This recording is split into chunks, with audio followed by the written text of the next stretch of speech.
love anything they have to offer me, right? It's like, get over yourself, Mark. You've got to.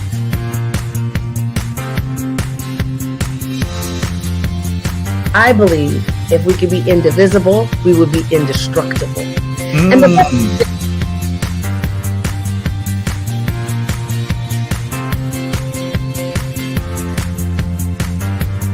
Hi, after this, I don't mean to ask you to put you on the spot to say, tell us what's going to happen in the future, but tell us what's going to happen in the future. Good.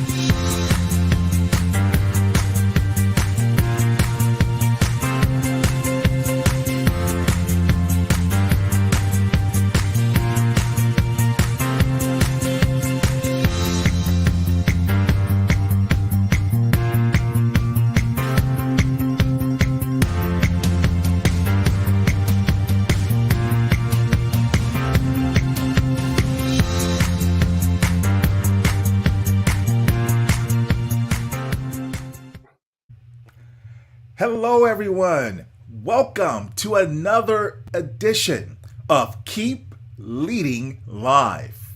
Keep Leading Live is dedicated to leadership development and insights. I'm your host, Eddie Turner.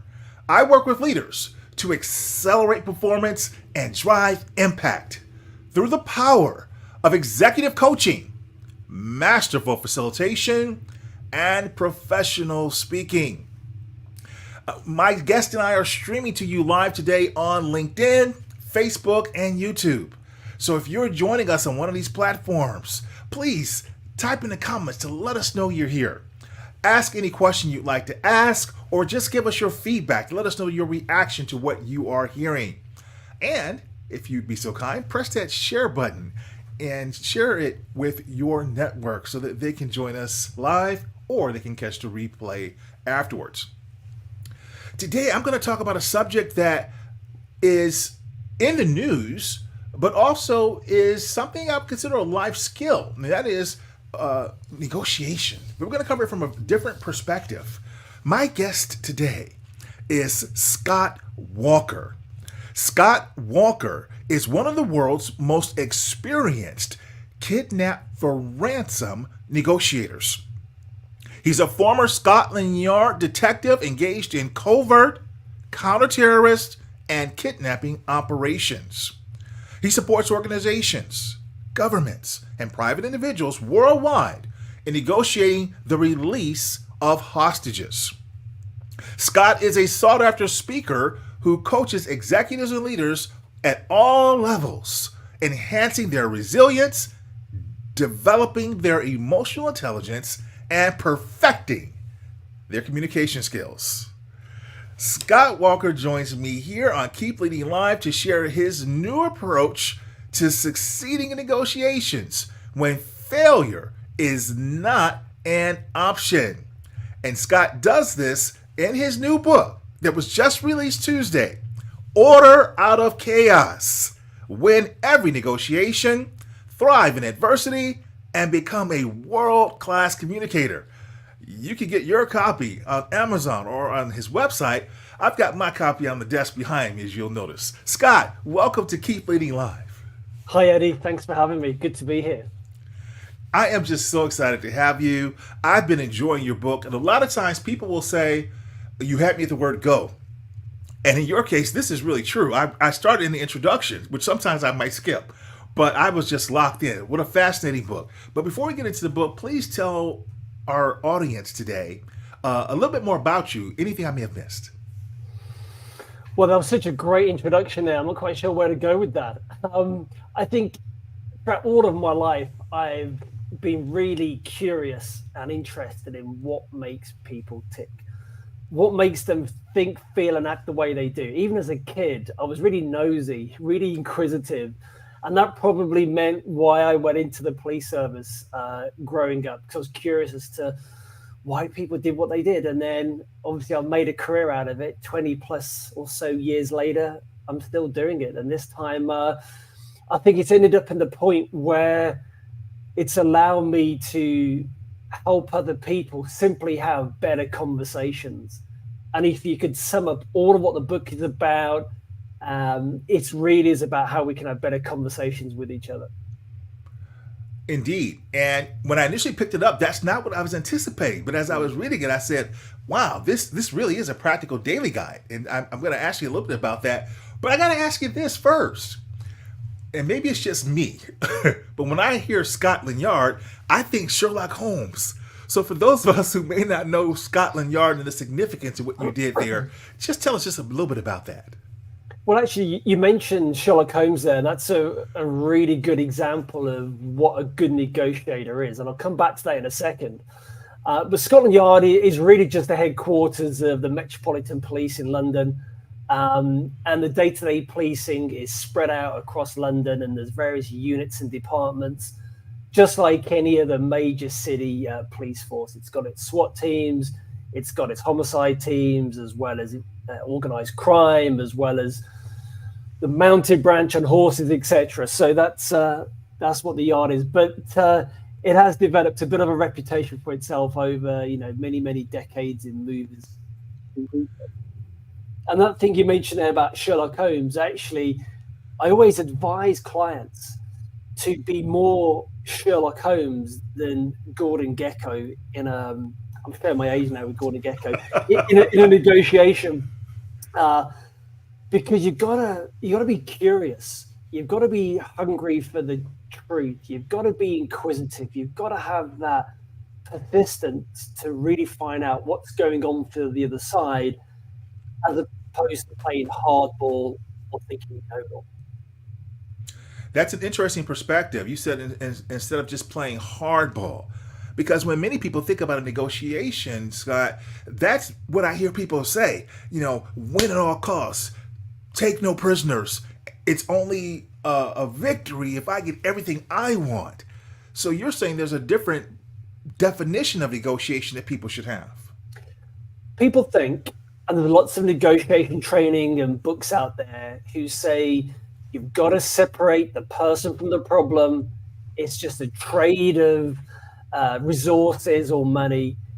But they're missing the biggest aspect of all of this, is that we're all human beings, and human beings are driven by emotion.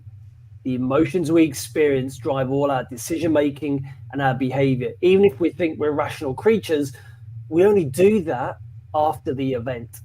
And so often, if we fail to address the person, the emotions that are underlying and lie behind the needs and the drivers for that particular deal, we're going to miss a trick here.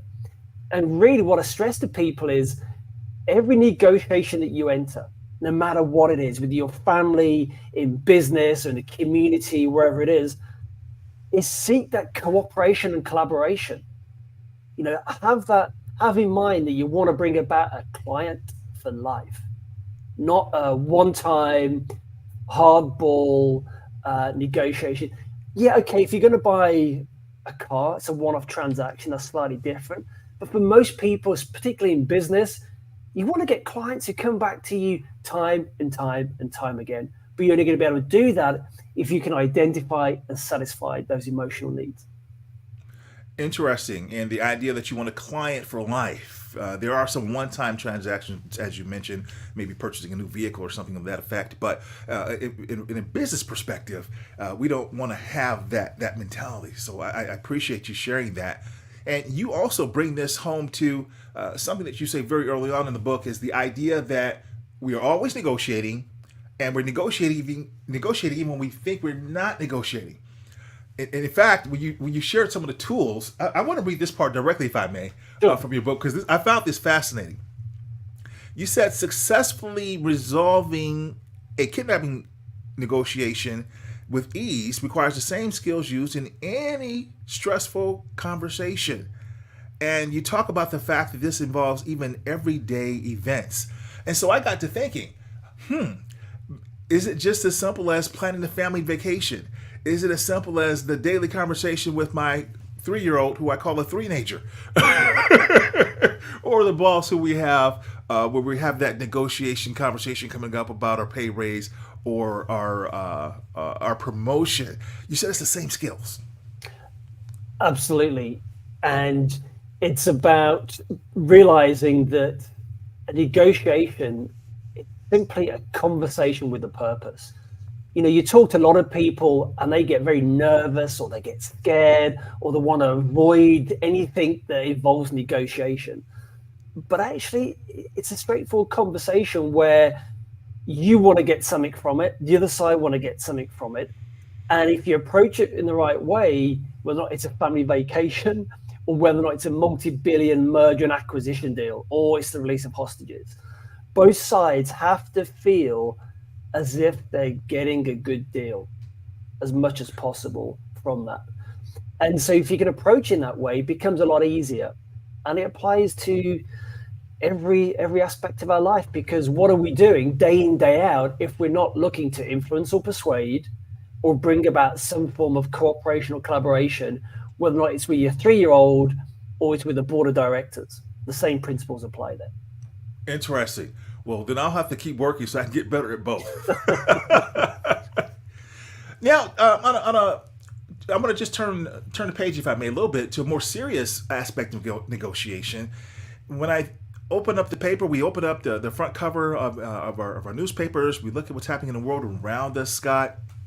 And with your worldwide experience negotiating in high-stakes situations, one of the most notable occurrences that comes to mind is the unfortunate circumstances of the hundreds of Israeli hostages who are, in many cases, are still held hostage.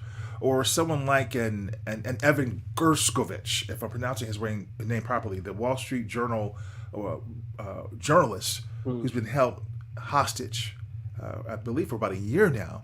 When we think about circumstances like this, and you get called in, what's your first line of thought? Even though you're not in these situations, what's your line of thought that you use that we just can give us a lens into the type of thinking that you're having to bring? Sure. Well, Evan's case, the Wall Street journalist, that's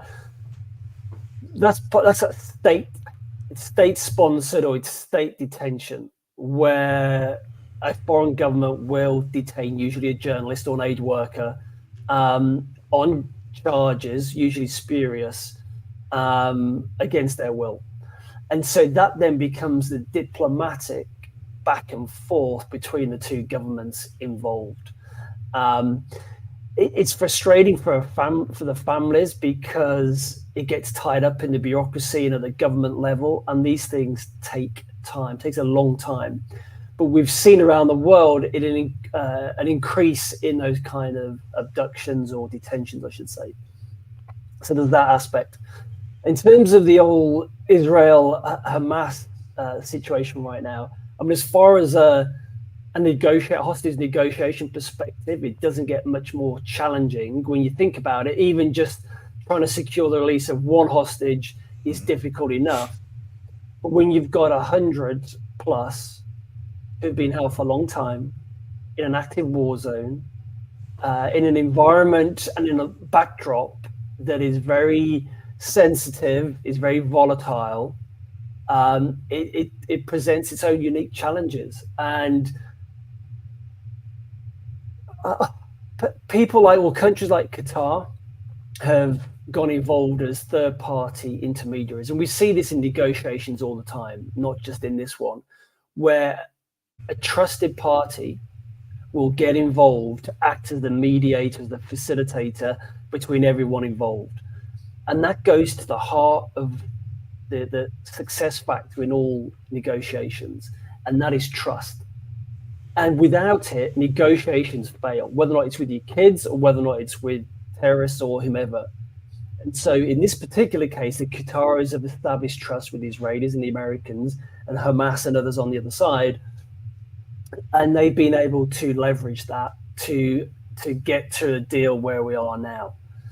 But the principles still apply. These things can take a long time, highly emotive, highly challenging, but above all, that trust is a success factor to these succeeding in the end. Yeah, and that's why one of the reasons I ask you about this mindset we have to bring, because you're negotiating with someone who you can't trust, or in a case where it's a situation where maybe it's not a person you just can't trust, maybe like an employer or something, or the other side of an acquisition, M&A, but it's just that maybe it's a difficult person, or it's a difficult organization, a difficult transaction. what is a person to do in those circumstances? Well, let's bring this to the everyday scenario, the everyday situation now, whether it's in business or in people's personal lives. I think it's fair to say, Eddie, that you and I, I'm sure people watching and listening to this, have come across those difficult people. You know, whether or not you want to label them as narcissists or sociopaths or just being a bit difficult. They're part and parcel of doing business. And so what I always advise people is you need to reframe your thinking. See them more as worthy opponents as opposed to some kind of adversary that you've got to beat. Because if you go up against these people in a fight, you're likely to not come off that well. Because for them, it's all driven by ego, it's all about them, and they will do whatever they can to actually win at all costs. So if you can approach them as a worthy opponent, what that means is you can suspend your own ego. You can actually see this as an opportunity for you to get curious, to manage and regulate your own emotions, and really ask yourself, okay, well, what is driving this person? What are the needs here? And usually it will be things like they're looking for certainty, significance, to save face, but above all, control. And actually, if you can still bring about a really good outcome here, you can give them all of that. You can give them the semblance of being in control. You can frame the options to them as if it's their idea. You can do all these things that can make them think as if they're winning, where actually you're both going to succeed here. But I think what I'd say there is avoid this locking horns and seeing this as a battle, because you won't win. You're telling us not to look at them as an adversary, but to look at them as a worthy opponent. And then you talked about the need to look at it, what's in it for them, what are their feelings. And so I hear you talking about what you mentioned a lot in your book, and that's this need to introduce the word of empathy into negotiations. And that's just not what a lot of people would think about when they think about negotiations. And particularly when you're facing conflict. And conflict is part and parcel of negotiation. And I have to say, in every kidnapping or extortion negotiation, there's been conflict in every single one. Mm-hmm. So it's, again, I'd always advise people, accept it's going to be there, embrace it. And it's about, an empathy is a way of diffusing that. And empathy, people misunderstand what it is. It's not sympathy, it's not pity, it's not even compassion. It's empathy is a doing word. You do empathy, which then enables the person on the other side, your counterpart, to start to feel that rapport, and that actually they're seen, heard, and understood. And this is particularly powerful if you disagree with them. If you're loggerheads, if you're disagreeing over a particular aspect of a deal, if I can empathize, if I can validate, if I can put myself in that position and crucially articulate it to them, and they go, hey, yeah, Scott really gets me, or yeah, Eddie understands where I'm coming from here, even if you disagree, then you're just opening the playing field then for you to have earned the right and the trust, you've earned the right to then start to influence and persuade them and put across your side. So even if we don't agree, I need to make sure they feel seen, heard, and understood. Particularly if you disagree with them, that's even more powerful. It's harder to do because you may be triggered in it. Your ego will be there. That negative loop will be going round inside your head. That chatter. You got to suspend that, because otherwise I got to stop telling myself all these crazy stories about the other side. Exactly. I'm right, they're wrong. I'm good, they're bad. I'm going to do what I can to prove I'm right, they're wrong. And in the end, you both walk away with either no deal or a lousy deal, and then you feel really bad afterwards. And it doesn't serve anybody. Now, and that's interesting because you call the book Order Out of Chaos. So by that title, I wasn't expecting all the deep negotiation and communication skills that you're teaching. So tell us about that specific title and how that factors into what you're teaching. Yeah, well, it doesn't actually have anything to do with chaos theory, as somebody mentioned to me the other day. It's really a job description. Okay. My role as a negotiator has been to rock up It could be in the family home, it could be in the boardroom somewhere, and there's inevitably some kind of chaos. There's uncertainty, there's challenge, there's change, there's a crisis going on. And actually, it's to bring some semblance of order and calm. And so when you're at the center of that storm raging all around you, you can operate, you can negotiate, you can communicate from a place of equanimity, of calm, of groundedness. And from that place, you can go, do you know what? Nothing is going to faze me now. You know, and it's contagious. Because if I turned up and sat down with a family of the hostages, or in the company boardroom when one of their colleagues had been taken, and I was getting all flustered and I was contributing to the chaos, they'd be like, well, you're no good to us here. So I very much saw it as my role. One of my primary roles was to bring that order to what is a very chaotic and uncertain situation. Interesting. That's really good to know and to think about. And in your book, you actually share what you call a Jedi mind trick, something very specific that we can use when it comes to negotiation. Do you mind sharing it with our listeners here? I'm just trying to think what that is. If you can give me a hint on, because there's a couple of mind tricks in there. Anyone that you want to share. Sorry, let me put you on the spot there. I think it's really about, if you can validate whether the person is at, through the empathy, through the summarizing and labeling, that is really powerful. Like if we're disagreeing, Eddie, on a business deal right now, and I can go, Eddie, let's just pause for a second. Is it okay if I just share with you where I think you're at right now with this? And then I go, well, you know, to me, it sounds like you think I'm maybe even trying to rip you off here, that you're not getting the best deal. I've had long enough to put up a better counter offer here, and you feel that even I might be dragging this out to try and get more money out of this. And straight away, by doing that, it diffuses the tension. It makes you feel seen, heard, and understood. But all I'm doing is I'm just reflecting back to you where I think you're at. And it sounds so simple, but it is really, really effective to do that.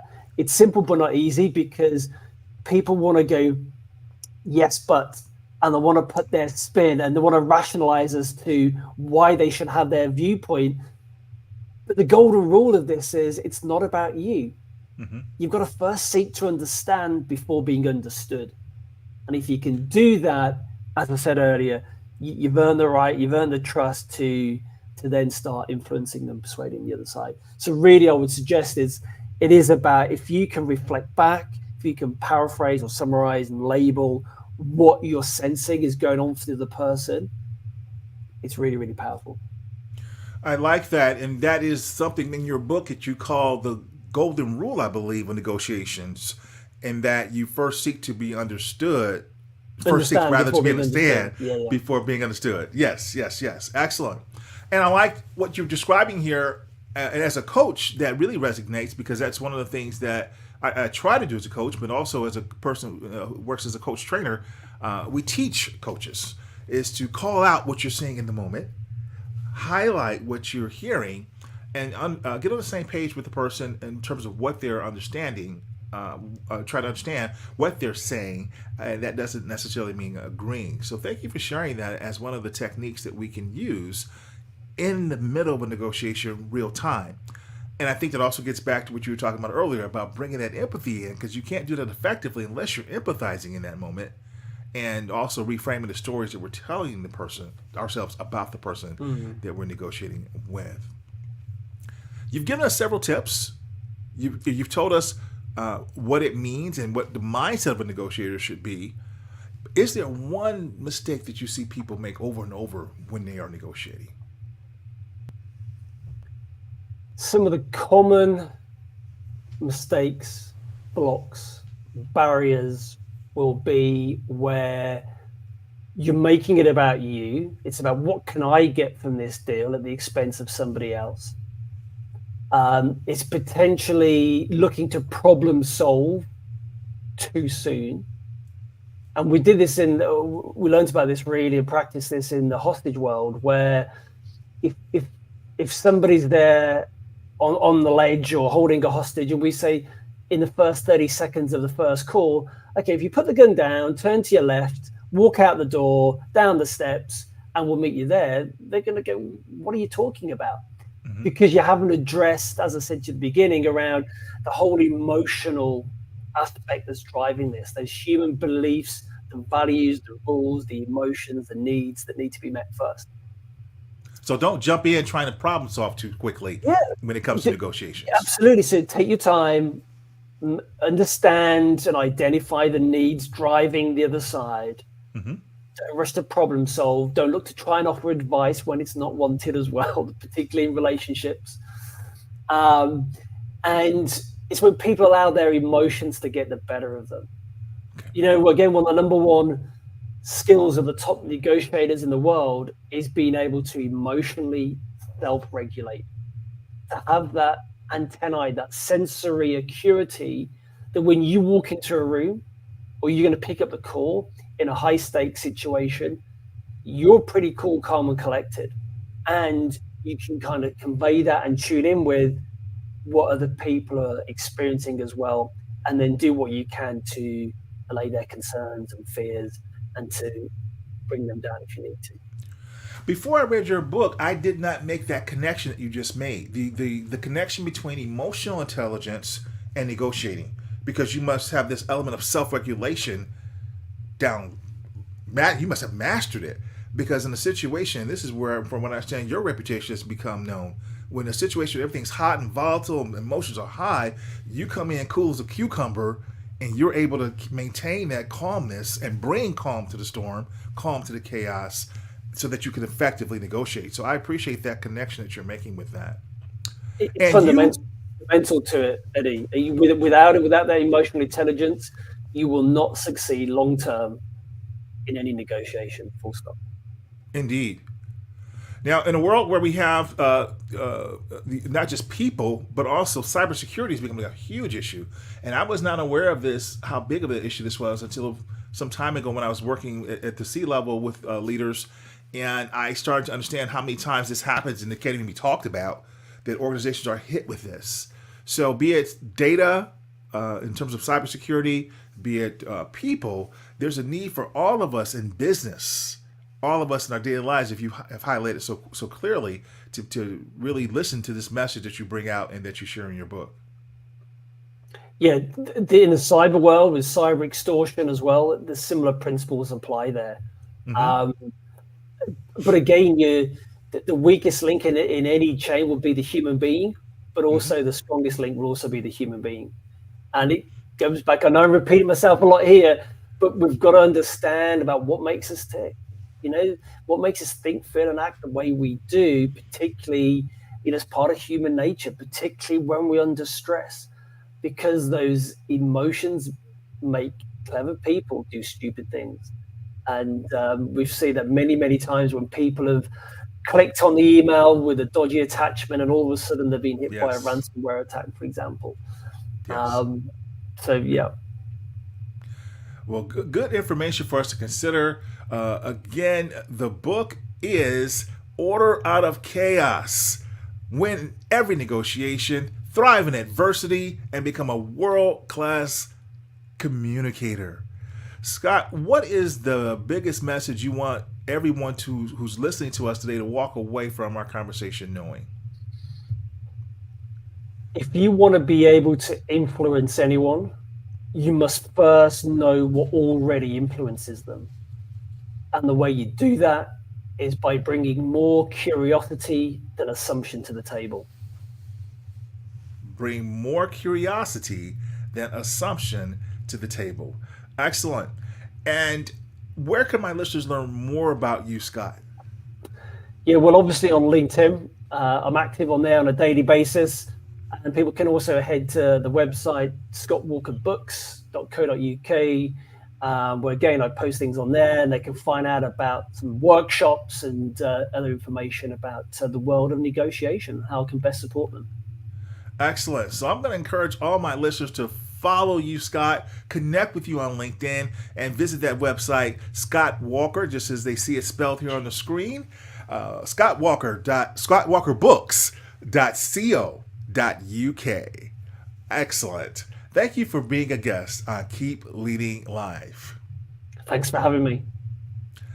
And thank you for listening, for tuning in to our discussion today. I'm Eddie Turner, reminding you that leadership is not about our title or our position. Leadership is an action. Leadership is an activity. It's not the case of once a leader, always a leader. It's not a garment that we put on and take off. We must be a leader at our core and allow it to emanate in all that we do. So whatever you're doing, always keep leading.